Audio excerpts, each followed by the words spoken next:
Olá, boa tarde.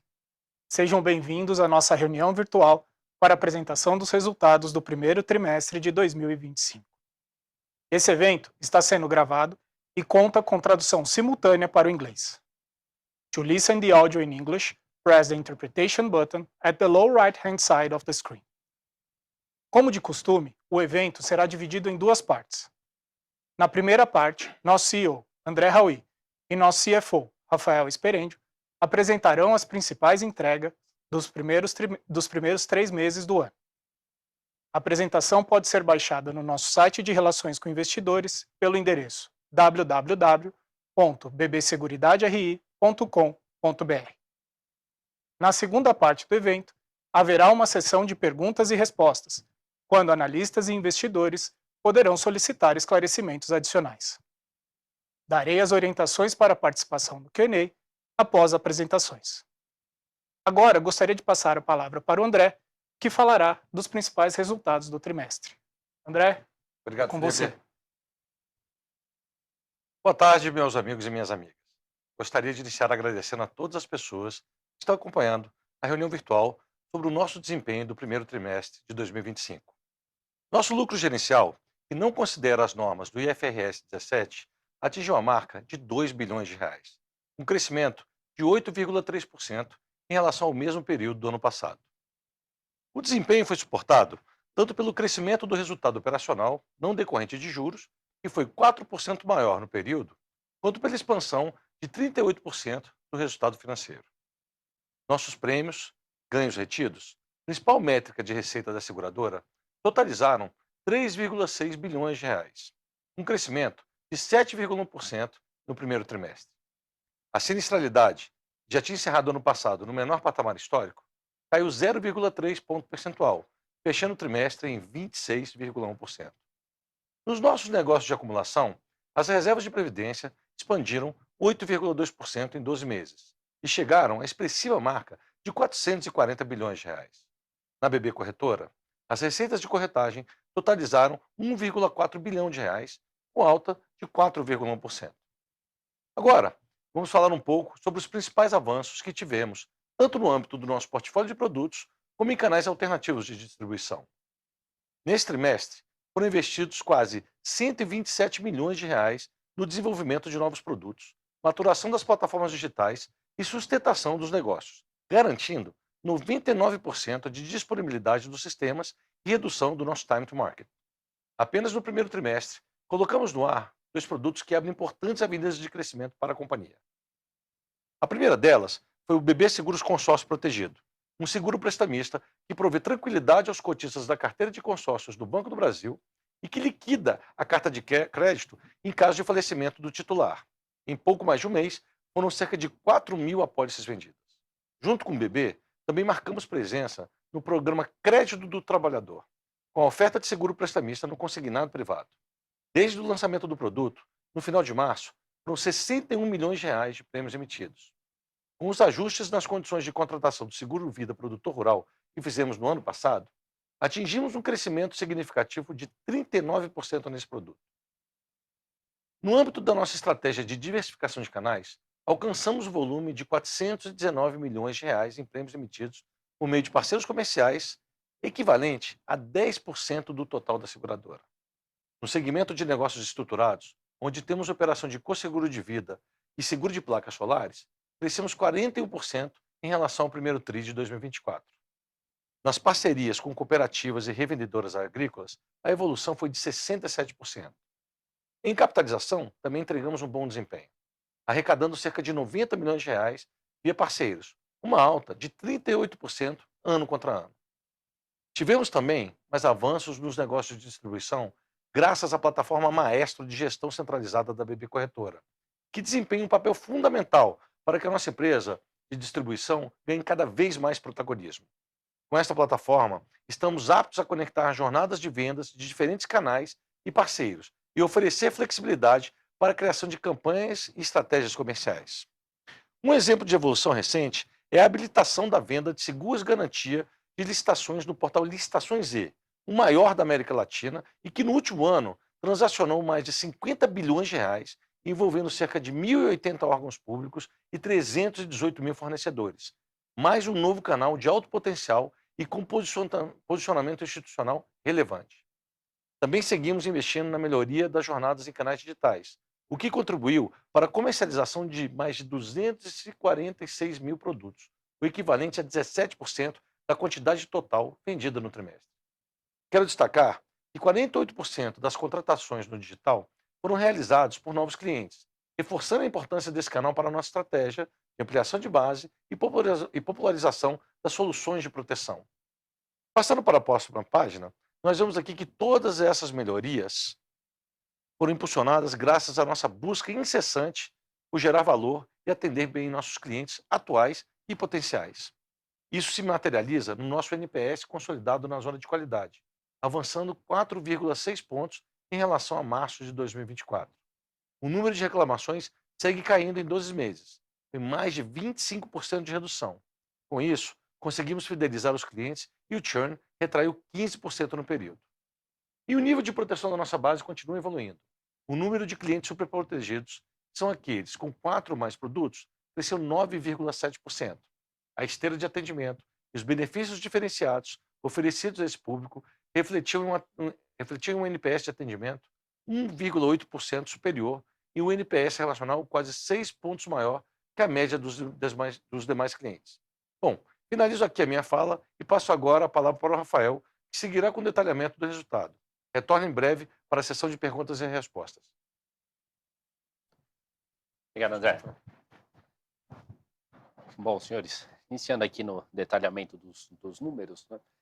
Encerramos aqui o primeiro trimestre com um lucro de 2 bilhões. Aqui, né, diferentemente do que da forma como a gente encerrou o ano passado, né, foi menos relevante aquela questão do descasamento temporal para o primeiro TRI agora, acaba sendo mais significativo. Então, trazemos de novo aqui a evidenciação do nosso resultado, excluindo aquele efeito de descasamento temporal na atualização de ativos e passivos dos planos de benefícios definidos lá na Brasilprev. Então, só recordando aqui, né, nós tivemos a IGPM deflacionando 0,3, né, no mês de março, contra um IGPM positivo de 1,1 em fevereiro, né? Então, o 0,3 deflacionando, impactando o ativo, e o 1,1 de IGPM positivo impactando no nosso passivo, né? Então, puro ruído, tirou 78 milhões do nosso resultado nesse primeiro TRI, ordem de grandeza muito parecida, né, com o efeito que impactou no primeiro TRI de 24, então ele é pouco relevante quando a gente olha a variação ano contra ano do lucro, mas para avaliar o lucro em seu valor nominal aqui, o mais correto seria pensar aqui no 2,1, segregando esse efeito, visto que a gente já tem conhecimento de GPM do mês de abril, é 0,24 positivo, e a gente vai ter o passivo sendo impactado pela deflação de 0,3, então a situação já normaliza no mês de abril, isso já é de conhecimento. A única variável que é desconhecida ainda é o IPCA, que hoje o consenso de mercado 0,4, então deve ser ainda mais benéfico para o resultado financeiro de abril. Tá? Aqui, tratando no componente de resultado financeiro, a gente observa aqui um crescimento de 38% ano contra ano, representando 16% do nosso resultado. Né? Poderia ser até um efeito ainda mais positivo, né? A gente vai acompanhar agora na próxima página no detalhamento. Então, dos 152 milhões de crescimento de resultado, a gente tem aqui um crescimento vindo basicamente do resultado financeiro. O resultado operacional contribuiu com 64 milhões. Tá? Quando a gente olha nos componentes da variação do resultado operacional, a gente vê que o principal motor de crescimento foi a evolução dos prêmios ganhos na operação de seguros, fruto das vendas, né, que a gente fez no passado. Então, 140 milhões veio de prêmio ganho. Isso também é refletido ali na receita de corretagem, que adicionou 32 milhões. Só que receita de um lado acaba sendo despesa do outro, né? A própria incremento na receita de 32 milhões na corretora, uma parte foi compensada pelo aumento no custo de aquisição lá na Brasilseg. Outra variável com impacto positivo foi a redução da sinistralidade, 6 milhões de adição no resultado operacional e 13 milhões vindo de crescimento da receita com taxa de gestão, que veio aqui basicamente do crescimento do saldo de reservas, né? Então essa foi a composição do resultado operacional, parcialmente aqui compensado ali no final por uma redução de 95 milhões, que é derivada basicamente do aumento das despesas na operação, né? Despesas correntes de forma geral. Quando a gente avalia o financeiro, crescendo 88 milhões aqui ano contra ano, então 31 milhões veio por volume e taxa aqui CDI e Selic, né, média, crescendo em relação ao mesmo período do ano passado. E também aqui a gente tem um componente de despesas, principalmente ali na Brasilcap e na Brasilprev, que acabou compensando uma parte desse crescimento, despesa financeira. Quando a gente fala de descasamento temporal, olha aqui, foi 4 milhões mais negativo, vamos chamar assim, do que no primeiro tri do ano passado. E, por fim, a marcação mercado, aqui que eu queria entrar um pouquinho mais em detalhe, ela acabou sendo 10 milhões negativo, né, contra 71 milhões negativo no primeiro tri do ano passado. Então, um ganho aqui de 61 milhões.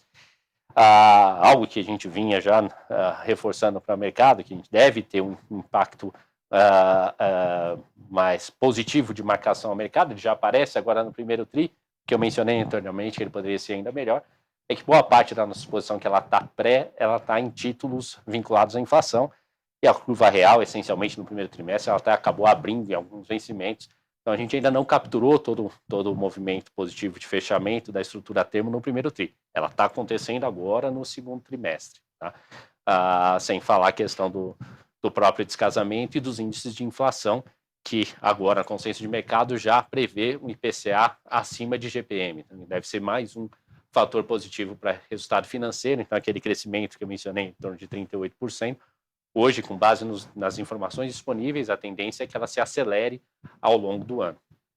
Passando para a operação de seguros aqui na próxima página, a gente vê o prêmio emitido caindo 6%, fortemente influenciado aqui pelos produtos que têm alguma vinculação direta à originação de crédito, em especial ali o seguro agrícola, que cai 40%, uma parte é compensado pelo vida e pelo penhor rural, que acabaram crescendo primeiro tri ano contra ano, e o rural acabou ficando de lado. O prestamista, outra linha afetada, com uma redução de 22%. Aqui a gente até trouxe uma perspectiva diferente, né? Que é a perspectiva do prêmio retido, né? Então, embora o prêmio emitido ele caia 6%, o prêmio retido ele cai numa velocidade menor. E se a gente segregar, e vocês vão lembrar que no ano passado a gente reforçou bastante a descontinuidade do produto quebra de garantia, e esse é um processo recorrente que a gente faz em todas as empresas do grupo, produto que não esteja entregando a rentabilidade dentro dali do patamar exigido, que remunere adequadamente o nosso custo de capital, a gente descontinua sem nenhum problema. A busca é sempre, né, rentabilidade sempre vem em primeiro lugar, depois faturamento, né? Então, o seguro quebra de garantia ele acabou contribuindo com 124 milhões no primeiro tri de 24, ele foi descontinuado no segundo tri, né? Então, aqui a abordagem mais justa, vamos chamar assim, para comparação de resultado e para aquilo que a gente deve ver ao longo do ano, seria o prêmio emitido sem o quebra de garantia. Na abordagem retida, a gente traz a questão também segregando aquela parcela que é cedida para a ressegura, que é uma proxy do que seria a construção de prêmio-ganho para exercícios futuros, né? Então, segregando o seguro quebra de garantia e segregando toda a parcela que é cedida para resseguro, em especial ali no agrícola, que tem um componente muito forte de cessão de prêmios, o prêmio retido teria crescido 2% ano contra ano.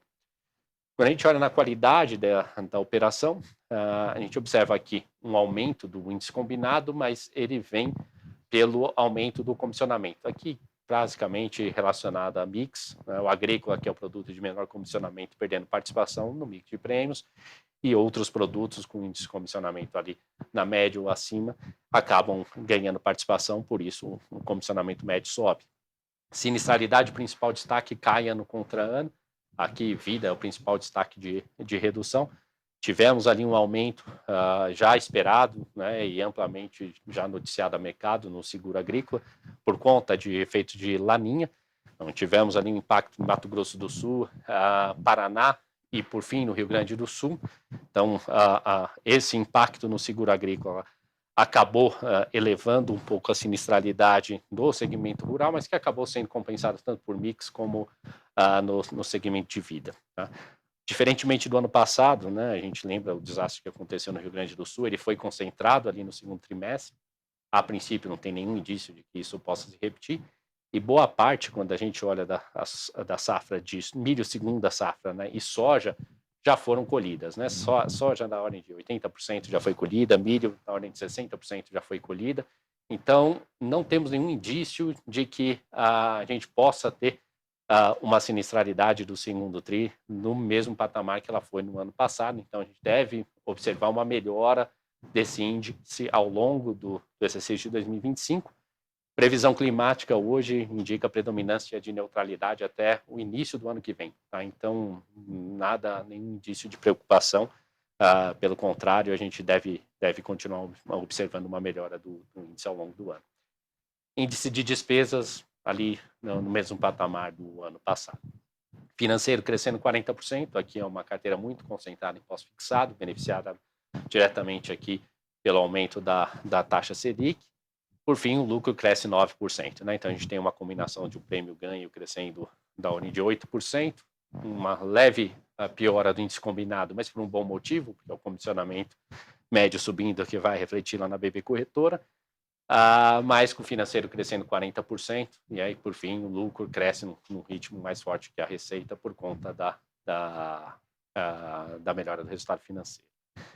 Na próxima página, falando da nossa operação de previdência, então a arrecadação ela ficou em 13 bilhões nesse primeiro trimestre, caiu 20% ano contra ano, aqui sempre vão lembrar, né? Primeiro TRI de previdência foi o trimestre mais forte da história da Brasilpré, né? Então é muito difícil bater. Aquele primeiro trimestre ele concentrou uma série de eventos, vamos chamar assim, extraordinários. Tivemos ali a mudança na regra dos fundos exclusivos, tivemos também a mudança na carência de instrumentos financeiros com benefício fiscal, isentos, LCAs, LCIs, isso acabou trazendo muito fluxo para a Previdência, só que foi um movimento ali bastante pontual no início do ano, né? Depois a situação já se normalizou. Então, quando a gente olha esse número de 13, não temos dados públicos disponíveis para o trimestre fechado, mas se a gente olha o acumulado de janeiro e fevereiro, que é o que o regulador já disponibilizou, a gente capturou 1/3 do mercado, que é uma performance boa, né, do ponto de vista de captação de fluxo bruto. Quando a gente olha a captação líquida, a gente teve um resgate líquido, uma saída líquida de recursos de 1,5 bi por conta do aumento no índice de resgates, que subiu de 8,6 para 11,6. E aqui ele está bastante relacionado, quando a gente faz uma pesquisa ali juntamente aos clientes que fizeram resgate, né, os clientes que optaram por responder essa pesquisa, boa parte acabou justificando ali para compra de imóveis ou para complemento de renda. Tá? Então, esse tem sido o principal motivo de evasão de recursos da nossa base. Por fim, a reserva está crescendo aqui 8%, a taxa de gestão, né, a receita, ela cresce 3%, ela cresce num ritmo menor do que a gente observa ali no crescimento de reservas por conta da redução da taxa média, que aí está diretamente relacionada à aversão a risco, que permanece no mercado. Então, os clientes ainda continuam direcionando muito o fluxo para os instrumentos mais conservadores e, por consequência, tem uma taxa média mais baixa. Tá? Isso é algo que a gente tem observado ainda ao longo de 2025, até aqui. E, por fim, o resultado cresce 17%, né? Então, a receita com taxa de gestão cresce 3%, mas o resultado financeiro acaba sendo muito melhor do que foi no ano passado, por conta de um efeito de marcação a mercado, né? Foi de 7 milhões positivo aqui, mas no ano passado acabou sendo mais 100 milhões negativo, né? Então, esse combinado aqui acaba impulsionando o lucro para um crescimento de 17% em relação ao primeiro TRI de 24. Passando para a operação de capitalização, a gente tem a arrecadação praticamente estável ano contra ano, a reserva cai um pouquinho, 2%, distribuímos aqui 16 milhões de prêmios de sorteio, 20% a mais do que no mesmo período do ano passado, e a gente observa aqui uma compressão de margem financeira, né, que levou ali o resultado financeiro a uma queda de 42%, aqui fruto basicamente de ajuste negativo, né, de uma posição de hedge que a gente fez na carteira pré, né, ela iniciou mais fortemente ali no final do ano passado, e a gente veio desmontando ela ao longo do primeiro trimestre, à medida que a estrutura a termo foi fechando, mas acabou que a gente tomou um ajuste negativo da ordem de uns 50 milhões impacto líquido nesse primeiro trimestre, e ali juntamente com o aumento da taxa referencial, que resulta ali do próprio aumento da taxa Selic, a gente viu a compressão de margem, uma queda do resultado financeiro que acabou puxando o lucro para baixo, uma redução de 24% no resultado no primeiro tri. Tá? Que é outra linha que deve apresentar uma boa melhora nesse número ao longo do segundo trimestre, uma vez que a curva nominal continuou fechando, né, e a gente já não tem mais a posição travada em derivativo, né, a posição é residual. Próxima página, por favor, a gente tem aqui o resultado da corretora, então 4% de crescimento na receita ano contra ano, a margem líquida melhora 1,7 ponto percentual, por isso que o lucro cresce no ritmo acima da receita, 7%, a margem líquida melhora basicamente por conta do resultado financeiro, ali é uma empresa que carrega praticamente toda a carteira de ativos em pós-fixados, né, seja em compromissadas ou LFTs. E para fechar a apresentação, a gente tem aqui nossa prestação de contas com relação ao nosso guidance. Então, o resultado operacional não juros ficou perto do centro do guidance, né, do intervalo de 3% a 8%. Prêmio emitido acabou retraindo 6%, a gente previu um crescimento de 2% a 7%. Tá?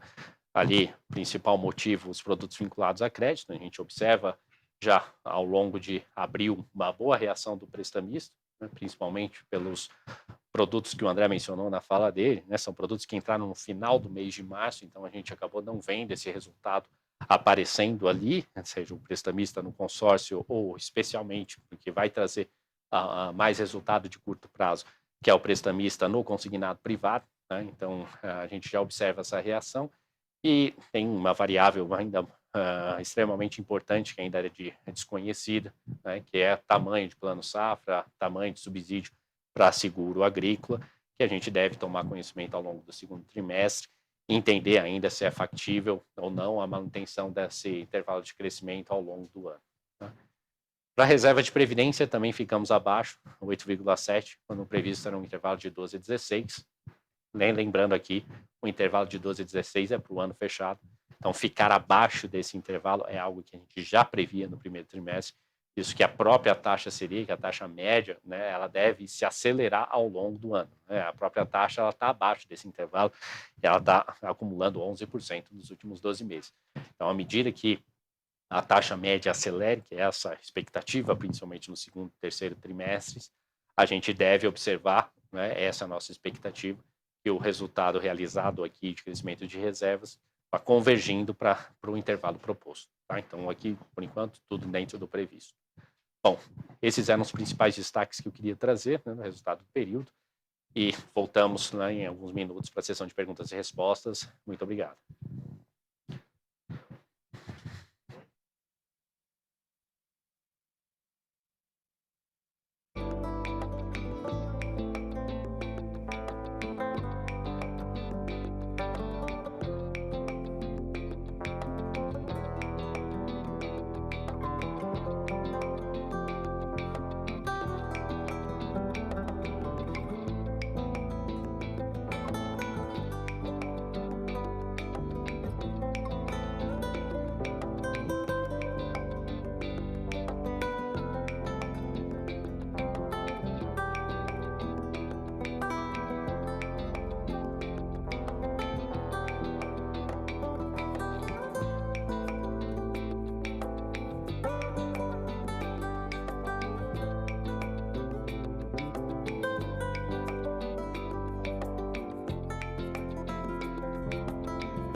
Voltamos. Iniciaremos agora a nossa sessão de perguntas e respostas.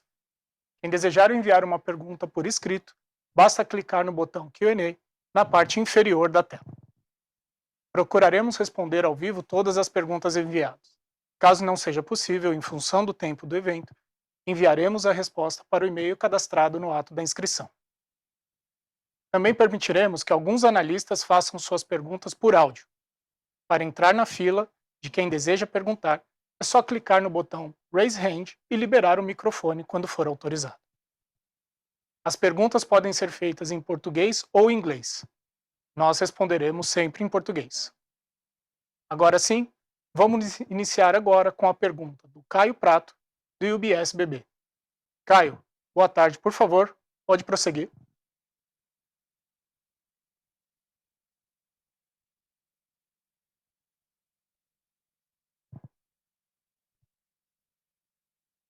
Caio, a gente não te escuta, você desmutou o microfone?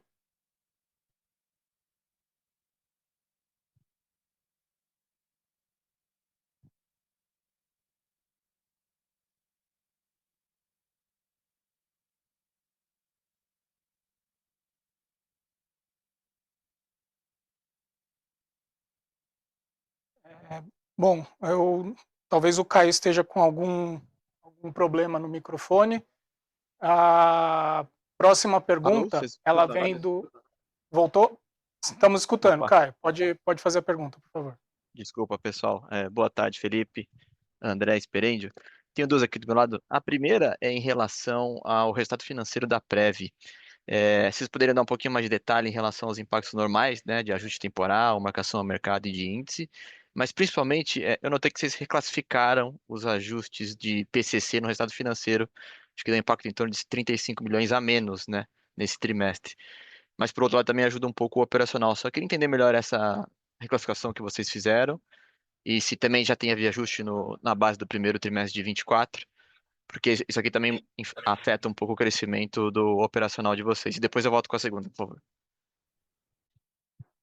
Obrigado pela pergunta, Caio. Eu vou começar a responder aqui pela reclassificação que nós fizemos. Ela basicamente ela trazia muito ruído ali para o resultado operacional e, na essência, boa parte daquela despesa, né, quase a totalidade dela, vamos chamar assim, ela se refere à atualização de inflação mais juros na provisão complementar de cobertura. Então, fazia sentido deixar só aquela parcela passando dentro do resultado operacional. A gente optou por fazer essa reclassificação a partir desse ano para a despesa financeira, e a base, sim, foi revista. Então, o primeiro trimestre de 2024 está na mesma base reclassificada que o primeiro tri de 2025. Tá? Com relação aos demais impactos ali em resultado financeiro, ali um pouco do que eu mencionei na apresentação, né? A gente ainda não se apropriou, né, de toda a melhora que a gente observou ao longo, né, dos 4 meses, vamos chamar assim, né, que já temos dados conhecidos, do movimento de fechamento de curva, que boa parte, né, da nossa exposição pré, especialmente na Brasil Prev, né, quase que a totalidade, ela está em títulos que estão atrelados à inflação. Né? E a curva no primeiro trimestre, né, a curva real, né, diferentemente da curva nominal, ela até abriu em alguns vértices, né? Então a gente teve uma marcação negativa em alguns vértices, com empate ali compensada pela exposição pequena que a gente tem em taxa nominal e pelos vértices mais longos que fecharam na margem um pouquinho, né? Então isso acabou ali ainda não beneficiando integralmente o primeiro trimestre, além do próprio efeito de GPM, como eu mencionei, né? A gente teve no mês de março uma deflação ali de 0,3 e no passivo uma inflação positiva de 1%. Então isso acabou prejudicando muito o fechamento de trimestre. Abril isso já se reverte, né? Então isso aqui não é problema, nem vou dar tanta atenção, porque isso é ruído, né? O próprio mês de abril já vai mostrar essa reversão. Mas a expectativa é que tenha um segundo trimestre bem mais positivo no resultado financeiro, na parte de receita principalmente, do que a gente teve no primeiro tri desse ano.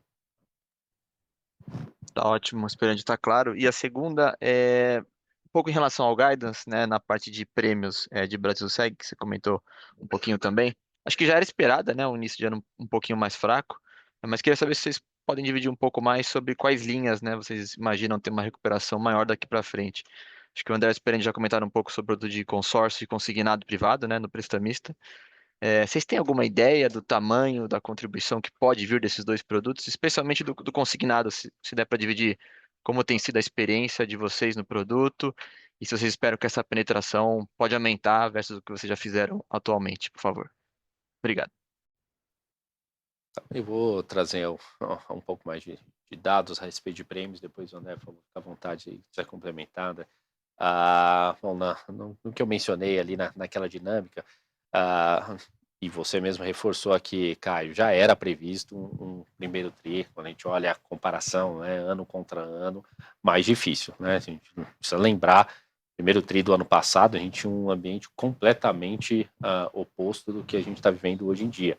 Ali no primeiro tri de 24, a gente tinha taxas mais baixas e uma expectativa, né, de taxas para baixo ao longo do ano. Esse ano a gente tem um cenário inverso, a gente tem uma taxa mais alta e uma expectativa de taxas subindo no primeiro tri. Agora no segundo tri a gente já viu essa projeção já caminhando, né, para um patamar um pouco mais baixo, né? Mas o ambiente é completamente diferente. Quando a gente olha esse ambiente de taxas mais baixas, uma expectativa de manutenção de tendência de declínio, ele é um ambiente mais favorável, né, possível para a emissão de prêmios de seguro prestamista. Tá? E não por acaso, né, primeiro tri de 2024 foi recorde de prêmio emitido no seguro prestamista, né, histórico. A gente nunca emitiu um volume daquele tamanho. A gente tem a base de comparação mais forte, né, agora que a gente está enfrentando nesse primeiro tri de 25. Agora, esquecendo um pouco o comparativo ano contra ano e tentando olhar o desempenho do primeiro tri isoladamente, né, o que a gente observa? Pessoa física, ok, tivemos uma redução esperada, né, por conta de aumento de taxas, é normal, tem menos espaço para caber o seguro prestamista na parcela do cliente, isso acaba reduzindo um pouco a penetração, conforme esperado, mas o segmento que a gente mais sofreu acabou sendo o segmento de pessoa jurídica, né? A gente tem o produto ali que ele vai atrelado à conta garantida, e ele é focado principalmente no micro e pequena empresa, uma parcela do público de média empresa.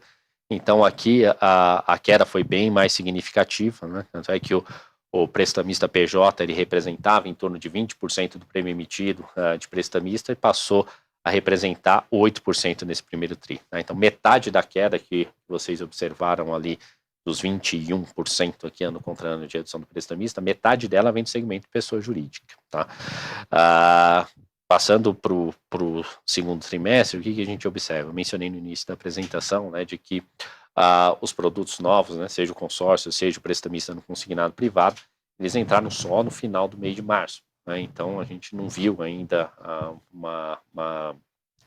um resultado relevante vindo desses produtos, mas especialmente o prestamista no consignado privado, a gente trouxe na apresentação, a gente emitiu quase 70 milhões já no acumulado até abril. Obviamente a penetração é menor do que no público, sim, que é um produto ainda em estágio inicial, e só lembrando que a abertura, né, de venda desse produto nas agências, ela só começou na última semana, então agora que a gente deve ver essa emissão se acelerando um pouco mais. A penetração hoje ela é em torno de metade da penetração que a gente observa nas demais linhas de prestamista na pessoa física. Tá? Então esse é um produto que a gente está contando bastante para curto prazo. O consórcio é mais de longo prazo, porque a gente só se apropria do prêmio, uma dinâmica muito parecida que a gente tem no seguro habitacional, no prêmio mensal, né? Então aqui a gente tem que esperar formar a carteira, é um produto que está desempenhando muito bem, mas ele deve trazer resultado mais a médio prazo, né? O prazo médio hoje das linhas que a gente está conseguindo fazer o cross-sell com o prestamista no consórcio está em torno de 44 meses, tá? Então isso demora um pouco mais de tempo, mas deve ser um produto extremamente importante na composição de recorrência e rentabilidade no médio e longo prazo. Bom, posso fazer uma adição? Em complemento ao ponto levantado pelo consignado privado, a gente olhar, né, que o mercado tem hoje de desembolso aí ao redor de 8 bi para cima, o Banco do Brasil desembolsou aí um quarto disso, 2 bi, né, num prazo até menor do que um mês, e com a expectativa, né, de que esse produto atinja até o final do ano aí 25 milhões de trabalhadores, sendo que até agora atingiu 1,5, a gente entende que o volume prospectivo de prêmio pode crescer consideravelmente mais. Tá? Então, a gente aposta nisso, não somente nisso para poder fechar esses gaps. A gente entende que a gente vai ter sim uma retomada do prestamista nas outras linhas, né? No próprio seguro rural.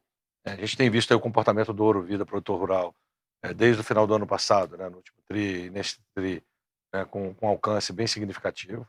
A gente aposta também na força do balcão do banco, na indução dessas linhas, na recuperação. Então, a gente tem aí um primeiro TRI, realmente em linha, né, se a gente olhar para o comportamento do TRI anterior, mas com a força desses novos produtos, e como o Rafael colocou, né, o produto do consórcio, conforme a gente prometeu, a gente entregou, ele vem para cobrir o gap, mas é um produto que a gente acredita que vai estar aí fornecendo um resultado mais de longo prazo, e a gente acredita aí no prestamista com mais força nos próximos trimestres. Tá? Tá ótimo. Muito obrigado, André Sperendio. Obrigado pela pergunta, Caio.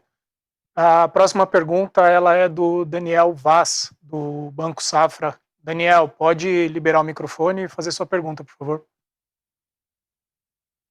Obrigado, Felipe. Boa tarde, André. Boa tarde, Sperendio. Queria fazer uma pergunta, talvez um follow-up nessa segunda do Caio, sobre o produto consignado CLT. Na época do Pronamp, eu lembro que a Caixa passou uma sensibilidade que os prêmios emitidos sobre contratação de crédito era em torno de 2 a 3%. Fazendo uma conta aqui, né, assim, de como vocês emitiram 61 milhões, mas aí você tem 2 bi de contratação lá no BB, a gente poderia chegar a algo perto de 3 a 4, e com o impulso das agências podendo distribuir, como o Sperendio mencionou, você pode até aumentar esse número. Vocês chegaram a sensibilizar o quanto que poderia ser essa razão de prêmio emitido por contratação? Faz sentido trabalhar com alguma coisa perto de 5% para a gente tentar estimar o tamanho do profit pool ou do mercado endereçável da indústria? Obrigado. Obrigado pela pergunta, Daniel. Eu diria que hoje o viés seria mais para uma redução, tá? Dessa taxa média que você trouxe. A questão é difícil a gente projetar, porque a taxa ela depende muito do prazo da operação, né? Então, as operações que estão saindo agora, a gente conseguiu aí essa taxa próximo, né, da ordem de grandeza que você mencionou. Agora, daqui para frente, ainda mais que a gente vai ter uma abertura para as agências, isso deve trazer um volume muito maior de crédito, isso vai acabar, o prazo vai acabar influenciando muito, e é uma incógnita, uma variável que hoje a gente não tem domínio para a gente conseguir estimar, tá? Então, se o prazo nas agências, né, a gente conseguir um prazo maior, efetivo, eventualmente essa taxa pode subir um pouquinho, mas não muito, né, mas um pouco. Mas se for menor, né, talvez ela retraia um pouco, tá? Então é uma função basicamente de prazo. Tá claro, me ajuda bastante. Obrigado, Sperendio. Obrigado, Daniel. A próxima pergunta ela é do Thiago Binsfeld, do Goldman Sachs. Boa tarde, Thiago. Pode seguir, por favor. Oi, boa tarde, André, Rafael, Felipe. Obrigado por pegar minha pergunta. Eu queria entender um pouquinho melhor a linha de captação líquida nesse trimestre, como vocês falaram, né, negativa em 1,5 bi. Mais especificamente olhando para resgates. Já faz uns 3 trimestres que a gente vê o índice de resgate acima de 11%. Então, vocês já comentaram um pouco dos motivos, né, mas queria entender se vocês acham provável que haja uma normalização já no segundo trimestre e se já existe algum sinal disso no mês de abril. Obrigado. Obrigado pela pergunta, Thiago. Bom, os resgates ali eu mencionei durante a apresentação, né, a gente observa ali num pool, né, de clientes, né, uma amostra ali, a gente consegue capturar de clientes que optam por responder à pesquisa, e algo como 50% ali está sendo justificado como ou compra de imóvel ou complementação de renda, né? Provavelmente isso está mais no segmento mais alta renda, mais compra de imóvel, segmento mais média renda ali, média alta, vamos chamar assim, justificando complementação de renda. Então, a compra de imóvel é algo que, no contexto de inflação mais elevada, né, normalmente a busca por ativos reais acaba sendo algo natural, né, algo que acontece normalmente. Então, não é difícil esperar uma reversão desse movimento no curto prazo. Outro movimento que a gente tem observado, embora ainda não a gente não vê claramente os clientes mencionando isso, aqui é mais uma inferência.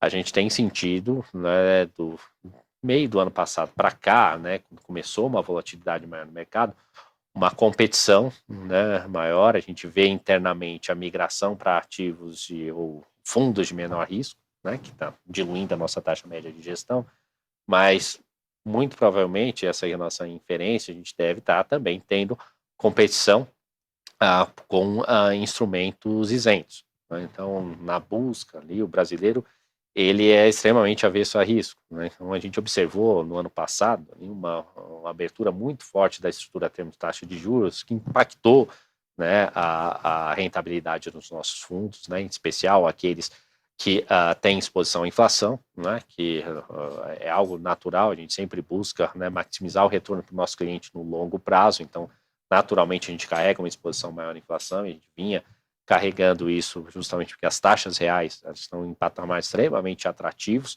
né, hoje na ordem de 7% de taxa real, né, historicamente a taxa real nunca foi muito além desse patamar, né, desde o plano real para cá, então tem uma perspectiva de retorno bastante atrativa, mas o cliente médio ele não tem ali a paciência, vamos chamar assim, para suportar essa volatilidade, né, para aguentar a volatilidade do instrumento de renda fixa, né? Então, aquele impacto que a gente viu no quarto trimestre, de abertura da estrutura termo, ele acabou sendo refletido na percepção do cliente, né? Quando ele observa as lâminas de rentabilidade dos fundos já em janeiro e fevereiro, isso de alguma forma acaba também disparando alguma eventualidade, necessidade de resgate ou redução, né, do apetite a alocar mais recursos. Quando a gente olha a dinâmica desse ano, né, é só para complementar, né, aí um instrumento, né, para quem é extremamente avesso a risco, um instrumento isento que paga um percentual de 95, 92% do CDI sem imposto e sem volatilidade, acaba sendo extremamente atrativo. Então, para o cliente que tem liquidez, ele não se incomoda, ele prefere sair da volatilidade, aloca o recurso numa LCA, numa LCI, espera os 9 meses de carência sem nenhum tipo de problema. Tá? Então, isso possivelmente impactou também, embora a gente não tenha uma evidência concreta, estatística de que isso aconteceu, mas dá para inferir que esse movimento aconteceu nos primeiros meses do ano. Daqui para frente, né, na linha do que você me questionou, esse movimento ele tende a se reduzir, né? Quando mencionei abril, a estrutura real já fechou, então houve uma antecipação desse movimento de fechamento de curva na estrutura a termo de taxa de juros nominal no primeiro trimestre, e a curva real ela fechou no segundo trimestre, está começando a fechar agora no segundo trimestre, a gente fechou em abril, fechou em maio, e isso deve refletir diretamente ali na rentabilidade dos fundos e permitir que a gente consiga, seja reter ou atrair um novo fluxo. Tá? Então, o segundo trimestre, né, se a gente assumir que a curva deva ficar estável ou continuar esse movimento de fechamento, deve ser o início de um cenário um pouco mais benéfico de captação. Tá? Isso é o que a gente espera, né? Mas ainda cedo para afirmar, porque diversas variáveis que podem influenciar isso e algumas totalmente fora do nosso controle, especialmente dependente do cenário internacional. Além da explicação do caráter técnico, eu chamaria aí ao maior esforço, né, da área comercial para que a gente possa tanto reter como buscar novos recursos. Tá? Acho que esse direcionamento está dado, né? A gente acredita que para esse próximo trimestre a gente ganha um impulso maior, tanto nesse olhar técnico de gestão, nossos condicionantes de mercado, mas, de fato, com um impulso maior da área comercial para que a gente possa criar mais volume. Tá? Ficou claro. Obrigado, André e Rafael. Obrigado, Thiago. A próxima pergunta é do Antônio Ruê, do Bank of America. Antônio, pode liberar o microfone e fazer a pergunta. Olá, pessoal. Boa tarde. Muito obrigado pelo tempo de vocês.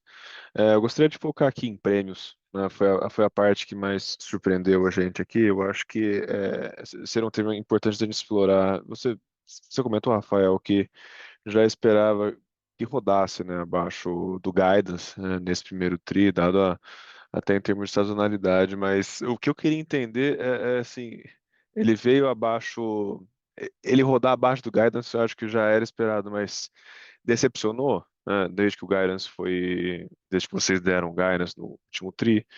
Expandindo um pouco mais a pergunta, até em quais termos do guidance, pensando em resultado operacional e em prêmios, como que veio essa performance, né, mesmo considerando a sazonalidade, e o que você deveria ver daqui para frente para considerar uma eventual revisão desses guidances, tá? Principalmente pensando aqui no operacional e no crescimento de prêmios. Muito obrigado.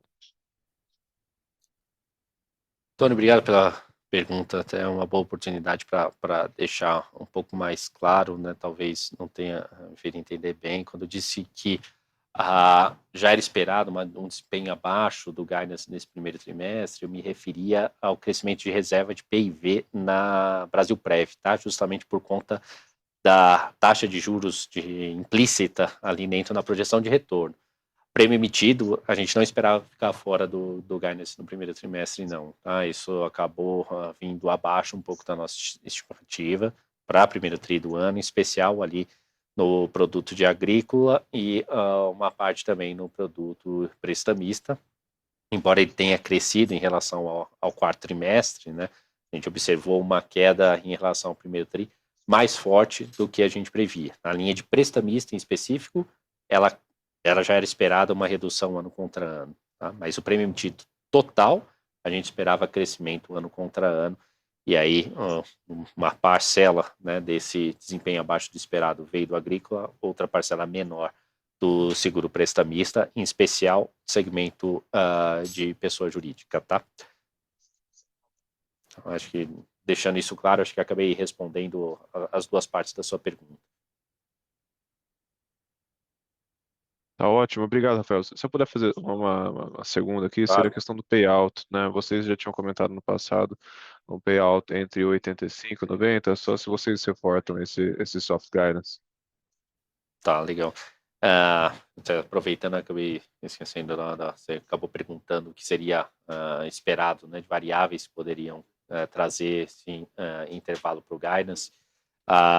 Lógico, uma parcela extremamente relevante, ela deve ter vindo do próprio plano safra e do montante que a gente vai ter disponível para a subvenção do seguro agrícola. Isso tem influência direta ali na emissão de prêmio de seguro agrícola. E do lado do prestamista, em especial desempenho no consignado privado. A gente tem observado uma boa evolução, o número de abril foi bastante satisfatório, mas agora a gente precisa esperar um pouquinho mais para ver se a tendência se mantém, né, ao longo de todo o segundo trimestre, para dar um pouco mais de conforto de qual seria o nosso desempenho projetado para o ano. Por enquanto, a gente ainda entende que o intervalo é atingível, tá? Não é fácil, é desafiador, mas por enquanto é atingível. Por isso que a gente achou prematuro demais fazer qualquer tipo de revisão agora no primeiro trimestre. Em torno de payout, a gente vem praticando historicamente, né, entre 80% e 90%. Hoje, com base nas informações que a gente tem disponível, né, a tendência é que a gente deve ficar mais na parte superior desse intervalo histórico, dado que a gente não tem nenhuma necessidade relevante de retenção de capital, e a operação não está crescendo ainda na velocidade que a gente previa inicialmente. Então, se isso confirmar, tudo indica que a gente deve praticar ali algo na parte superior desse intervalo histórico, né? Embora ainda essa definição deva ocorrer mais para frente ao longo do ano. Tá ótimo, Rafael, muito obrigado. Obrigado, Antônio. Obrigado, Antônio. Próxima pergunta do Pedro Leduc, do Itaú BBA. Boa tarde, Pedro. Pode seguir, por favor. Obrigado a todos pelo call e tomar a pergunta. Queria voltar um pouquinho na questão do prêmio rural, né? A gente vê já há um tempo o Vida Produtor e o próprio Penhor compensando essa dinâmica mais fraca no agrícola. E aqui, duas partes da pergunta. Podia dar uma noção para a gente quão penetrado já está o seguro vida produtor dentro do produto em si? E no agrícola, se vocês pensam em, talvez, não sei se tem algum ajuste a ser feito, talvez esse ambiente de sinistralidade menor mesmo chame preços menores, é isso que a gente está vendo. Tem alguma outra maneira de voltar ele crescer? Obrigado.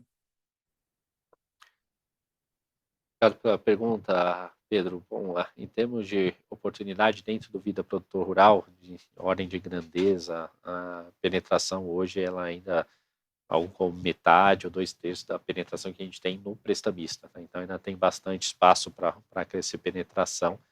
E sempre lembrando, o prazo é muito mais curto. A gente está tratando aqui de operações de ano, 2 anos no máximo, tá?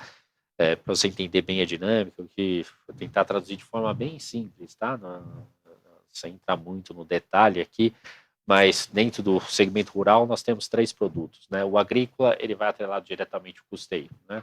Sempre bom, até antes disso, né? As linhas básicas a gente tem ali de crédito no segmento rural. A gente tem custeio, investimento e comercialização, né? Então, agrícola, ele só vai no custeio. O investimento, né, as linhas de investimento, elas têm oportunidade para penhor e para a vida produtor rural. E a de comercialização, aí ela entra também com vida produtor rural. Então, o vida produtor rural, eu posso entrar no custeio, eu posso entrar no investimento e eu posso entrar na comercialização. Tá? O agrícola, só no custeio. E o penhor, investimento e uma parcela pequena da comercialização. Então, acaba sendo o produto mais versátil, vamos chamar assim, que a gente tem dentro do portfólio, para tentar fazer compensações quando a gente vê que alguma linha ou outra está desempenhando abaixo do esperado. Tá? Então, é a única dentro do segmento que você pode atrelar as 3 principais linhas, né, do crédito rural. Né? Então, esse é o principal motivo. Com relação à expectativa para a agrícola daqui para frente, vamos chamar assim, pós-pandemia, né, talvez seja o setor que está passando por esse rebalanceamento, né, seja o último setor que está passando por um rebalanceamento ali de oferta e demanda. Né? A gente viu os preços subindo a patamares nunca antes vistos, né, de soja e de milho, né, em 2021 e 2022, e esses preços agora se normalizaram num patamar, vamos chamar assim, que a gente via antes da pandemia, não um patamar, posso chamar um patamar baixo, mas é um patamar mais normalizado. Né? Então, por isso que o prêmio ele acaba se aproximando muito daquele que a gente observava antes lá na pandemia. Obviamente que agora o produtor rural ele tem que se reestruturar, né, o seu balanço, para fazer frente ali agora a esse novo cenário de preços de insumo e preços de commodities. Né? Então, produtores que se alavancaram um pouco mais, agora foi para um extremo, eles têm que voltar agora para um meio termo. Isso leva um pouco de tempo. Né? Então, eu diria que à medida que os produtores forem revendo ali sua estrutura de balanço, a gente começa a ter um pouco mais de oportunidade para voltar a crescer seguro agrícola. Em termos de preço de commodity hoje, quando a gente olha Brasil, eu não diria, né, que a gente tem alguma evidência de preço para cima, pelo contrário, né, eu mencionei durante a apresentação, milho segunda safra está quase 60% colhido, soja 80% colhido, e a produtividade está melhor que a safra passada, né, a produção deve ser maior no total do que a safra passada, especialmente nessas duas culturas. Então, em termos de oferta, né, não tem restrição de oferta que pudesse levar a um aumento de preço. A gente tem que observar o que acontece em outros mercados produtores, né, dessas commodities, mas a princípio eu não vejo ainda curto prazo nenhuma evidência de que preço possa subir, né, que seria uma variável de maior sensibilidade, né, para prêmio de seguro agrícola. Tá? Muito claro, Esperança. Obrigado. Obrigado, Pedro. A próxima pergunta é do Guilherme Grespan, do JP Morgan. Grespan, pode abrir o microfone e fazer a pergunta, por favor? E pessoal, boa tarde, obrigado pelo call e por abrir para as perguntas. Duas do meu lado. A primeira é com relação ao Pronamp. Eu entendo que vocês não fazem seguro de Pronamp. Eu queria entender se vocês reavaliam essa posição. Eu acho que vários competidores de vocês já estão fazendo produto faz alguns anos. Eu acho que a gente discute muito aqui o consignado privado, mas o Pronamp é um profit pool talvez de tamanho igual e mais fácil aqui de ser abordado. E minha segunda pergunta é só com relação à previdência. A gente discutiu bastante, aí o Sperendio falou da parte de competição com isentos e alguns outros movimentos da indústria, mas quando eu olho aqui, até tentando tirar o que é efeito indústria, o que é efeito BB Seguridade, apesar de vocês estarem mantendo um market share impressionante aí na contribuição, mostrando a força da agência aí perto de 1/3, eu tenho notado que a reserva técnica tem caído bastante o market share, né? Se você volta 4, 5 anos atrás, era quase 31%, hoje em dia já está em 27, 27,5%. Queria saber só o diagnóstico de previdência, porque assim, a reserva está crescendo 9%, mas a taxa de administração está crescendo 3%. Se a gente ver, mesmo que a gente veja uma Selic aqui próximo de 10, 12% no médio prazo, se vocês acham que o crescimento de receita dessa vertical deveria ser perto de low single digit. Obrigado. Obrigado pela pergunta, Grespan. Bom, sobre prestamista, está correto, a gente não faz no Pronamp e estamos sim avaliando, né, o que poderia ser feito ali dentro do possível para colocar, atrelar o produto nessas linhas subsidiadas também, tá? Então é algo que a gente deve avançar aí ao longo do segundo trimestre.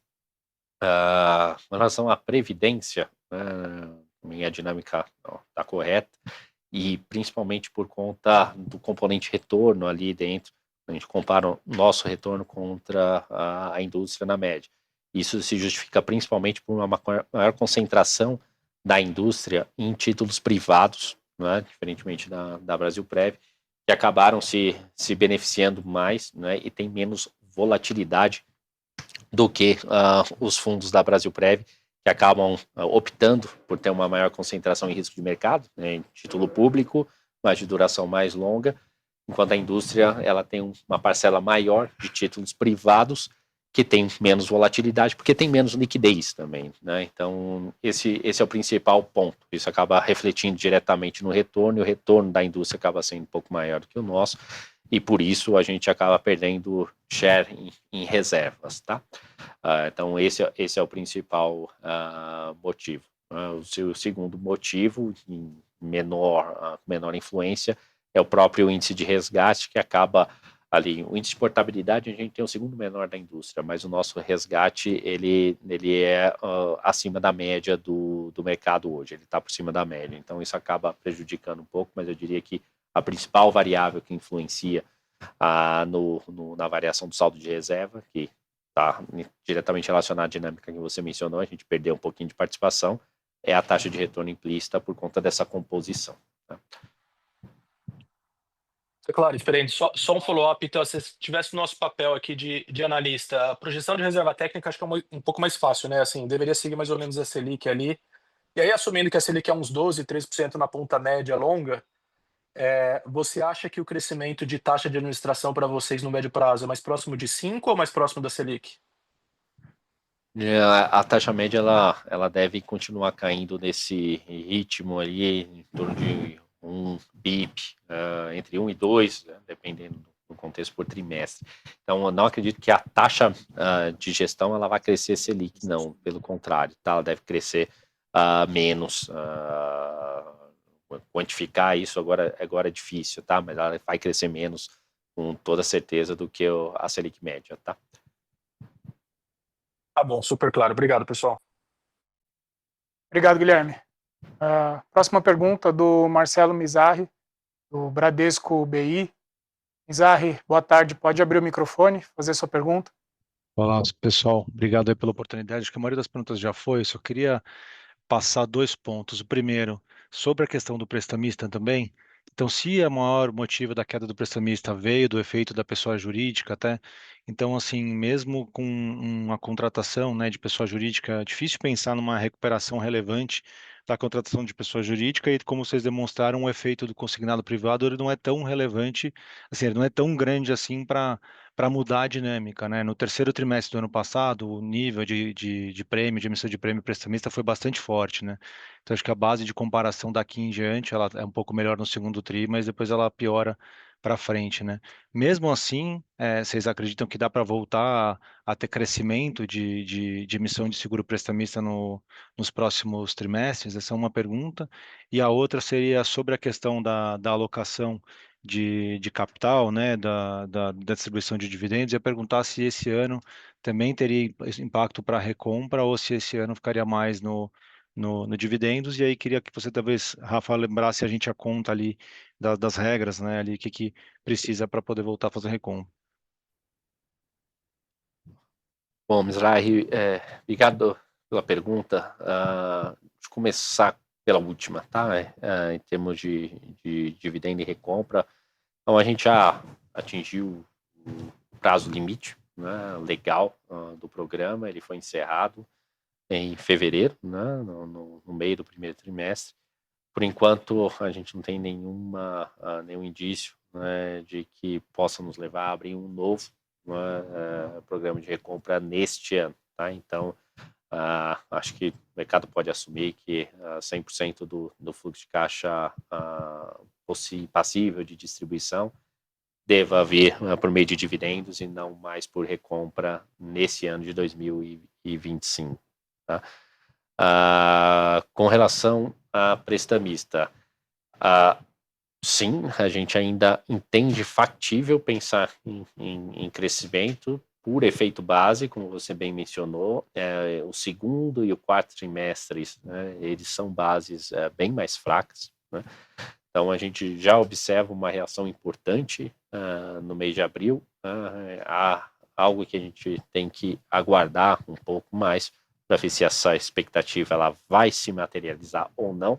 É justamente a performance do consignado privado ao longo do segundo trimestre, que é muito difícil a gente prever, porque é um produto extremamente novo, né? Então, é difícil a gente extrapolar, né, quanto que o banco vai originar de crédito, né? Mas a gente teve um desempenho bom mesmo com as restrições, né? Então, isso aí no final de março, abriu para a agência só no final de abril, e ainda assim a gente emitiu algo como 63 milhões de prêmio, né? Com uma penetração ainda menos da metade do que a gente tem no setor público, né? Então, tem um espaço para crescimento na originação, tem um espaço para melhorar a penetração, especialmente agora que ele está disponível para contratação na agência. Então, acho que ainda é prudente a gente observar o nosso desempenho ao longo do segundo tri para ver se essa projeção se confirma ou não, né? Seria prematuro demais já antecipar que a gente não poderia ter crescimento. Ainda é totalmente factível o crescimento de prestamista para o ano. Logicamente, um crescimento baixo, tá? Mas, assim, inevitavelmente vai ser melhor do que o desempenho que a gente teve no realizado agora contra o primeiro tri de 24.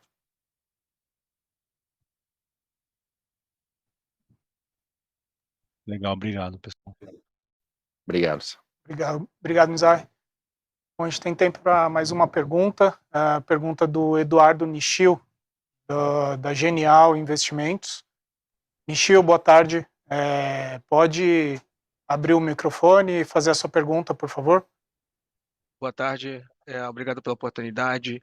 Tenho também duas perguntas. A primeira é em relação ao desempenho de vocês. Esse ano, de certa forma, vocês têm o desempenho bottom line aí meio garantido pelo desempenho financeiro, né? A Selic alta ajuda vocês de várias formas, mas eu queria explorar um pouquinho mais a parte de prêmios, né? Prêmios e receita em geral, que vocês estão tendo um pouco mais de dificuldade de evoluir. Você pegar, por exemplo, prêmios, o ano passado não evoluiu muito, e esse ano vocês começaram o ano já com a sazonalidade atrapalhando um pouco. Eu queria saber se vocês, se realmente quando a Selic começar a cair, vocês pretendem voltar a crescer um pouco mais forte, se vocês têm alguma agenda de cross-selling, de penetração maior, enfim, de explorar a base do BB um pouco mais forte, para fazer esse crescimento voltar a aflorar, né? De certa forma, a gente vai ter que ter o top line crescendo em algum momento para você ter o bottom line crescendo, né, nesses próximos anos. Queria que você explorasse um pouquinho mais isso. E a minha segunda pergunta não querendo ser incômodo, mas assim, do ponto de vista de equity, é uma pergunta importante, se vocês estão em andamento com as negociações com o BB em relação aos contratos de 2033, né? Se vocês conseguem antecipar para agora esses contratos, e como seria desenhado esses novos contratos, seria de uma forma um pouco mais automática?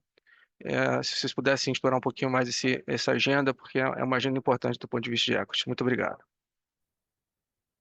Ô, Eduardo, obrigado pela pergunta, André, aqui. Vou começar pela segunda, né?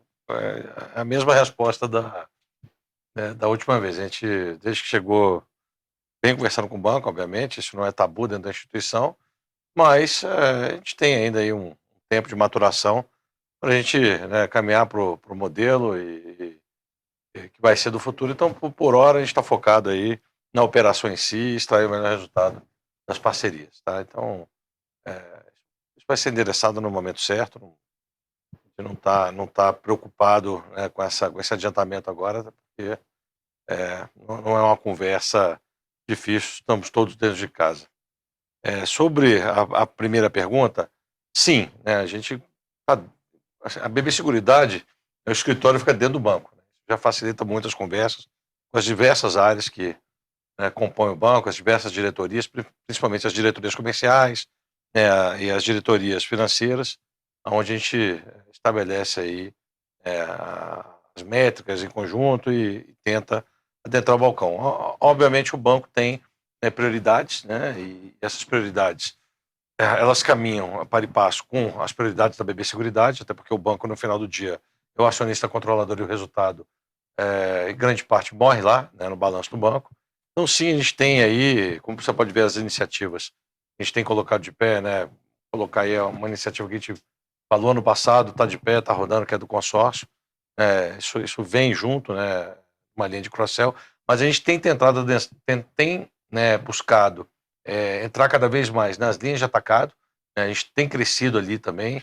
Claro que dentro do contexto geral, percentualmente o crescimento ele não é tão grande quanto o do varejo, mas ele tem se mostrado, né, mais robusto. Então a gente quer avançar nas linhas de grandes riscos.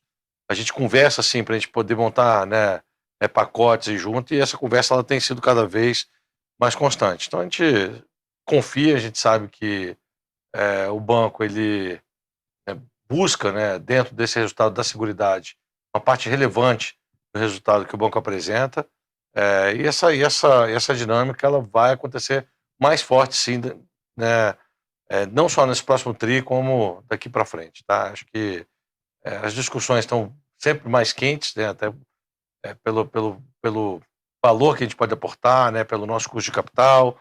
A gente tem algumas vantagens comparativas aí em relação às empresas do grupo, a própria dinâmica bancária, em que a gente pode sim, contribuir de forma mais forte, e o banco nos apoiar aí nesse balcão, né, para que a gente possa não somente estar no balcão, mas que a gente possa estar na vitrine. No balcão a gente já está lá, mas a gente sempre busca estar na vitrine aí para que a gente possa entrar e nas iniciativas que a gente toma como companhia, né, de melhorar o perfil de educação financeira, de educação securitária dentro da nossa base. Enfim, a gente ainda tem muito que explorar dentro da base do banco, né? A gente tem aí 8,5 milhões de clientes total distribuídos aí nas nossas empresas.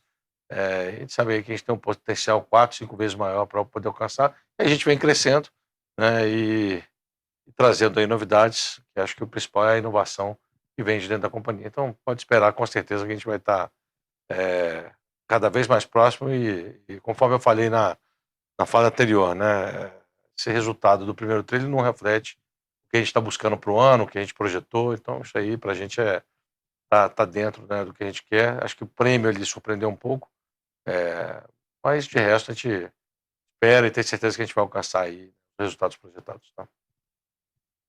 Se o Rafa quer complementar. Não, resumiu. Obrigado. Valeu, Nishio. Obrigado, Nishio.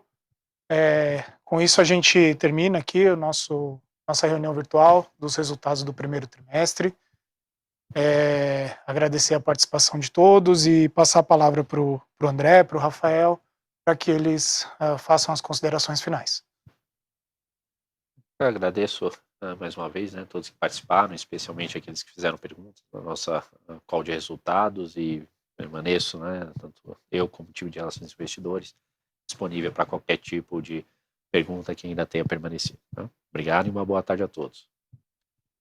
Bom, quero agradecer aí aos nossos clientes, né, nossos colaboradores e principalmente nossos acionistas que acreditam na BB Seguridade. Continuem, né, investindo em nós, investindo na companhia. Os resultados estão vindo. Muito obrigado e até breve.